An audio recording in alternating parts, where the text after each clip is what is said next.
G'day YouTube, how you going? Just thought I'd do a quick one on fitting up this parallel communications card to the inverter. When you buy the kit, it does come with instructions, very easy to follow. I've removed quite a few of the screws just because I haven't got a tripod, so to make it easier for myself I've removed most of the screws. So the first thing you need to do is remove two screws. So there's one here and one here to remove this cover here. So we'll remove that, put it over to the side. Next thing you need to do is remove this cover here, and there's 4 screws, 1, 2, 3, 4. I've removed 3 of them, so I'll just remove this last one. You just need a small Phillips head screwdriver to do this.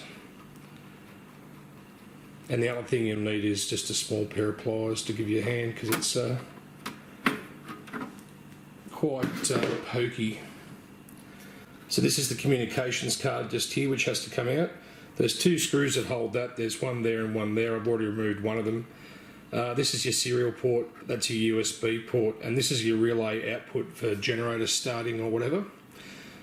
So I'll just remove that.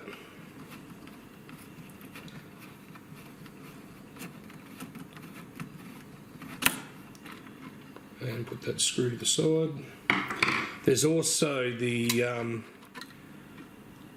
cable here that needs to be removed, and that just runs down to the on-off switch down here. So I've already removed that. I'll just pop these 2 plugs off. There's this other cable here that needs to come off. It is a bit tight and fiddly. They just click in, so it's not overly difficult. It's just because I've got one hand, so I'll just remove that. There it is, so I'll put that to the side. You'll need to put that back in later. So that's those 2 cables. I'll just poke that one off to the side so it gets out of the way, and that one there. That's the blanking board that holds the plugs you'll need for the parallel interface card. So I'll remove that one, and the other one, it is easier if you remove the screws first, tip it up on the side, so I'll do that. There's a screw there that I've already removed in this one here, so I'll just remove that screw.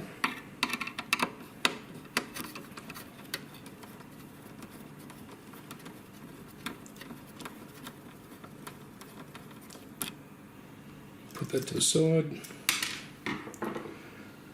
And then that card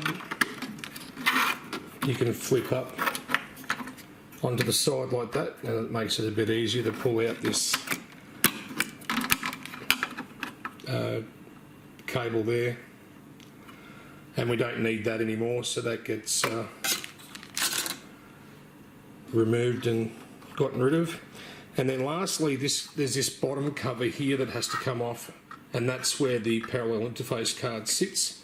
There's 2 screws. There's one just down there which I've already removed, and there he is just there. That's the other one, so I'll just remove that.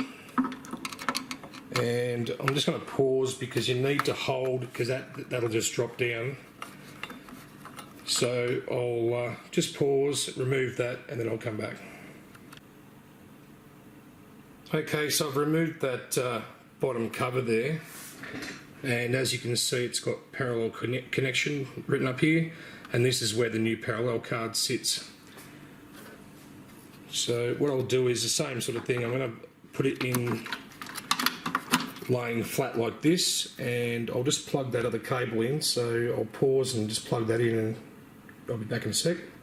Okay, so I've plugged this cable in here, so now I can lay this flat, which is a little tricky because of this terminal strip here.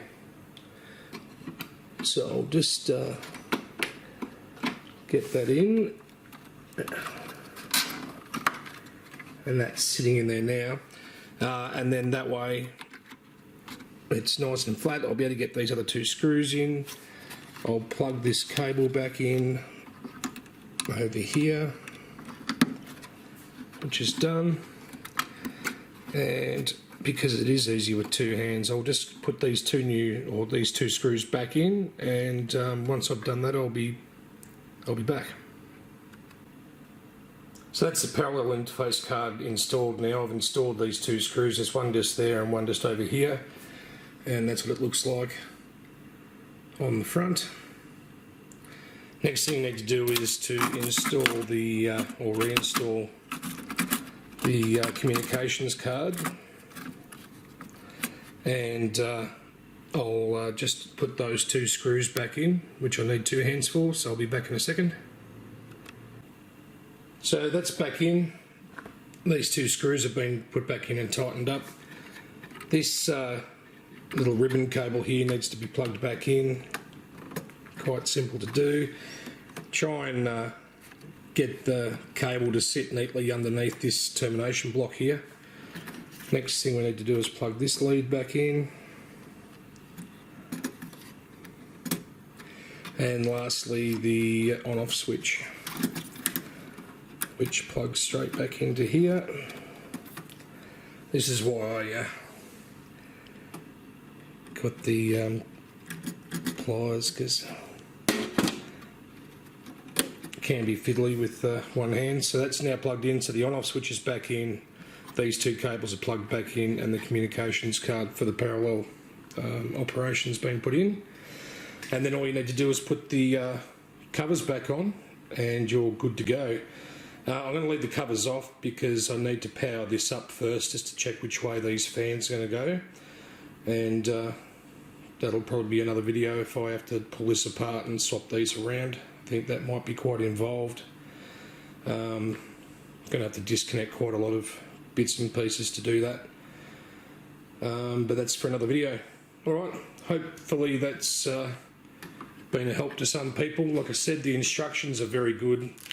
There's pictures all the way through it, explains everything, where everything goes, what order to do everything in, and that's it. Right, YouTube, thanks for watching. Catch you later.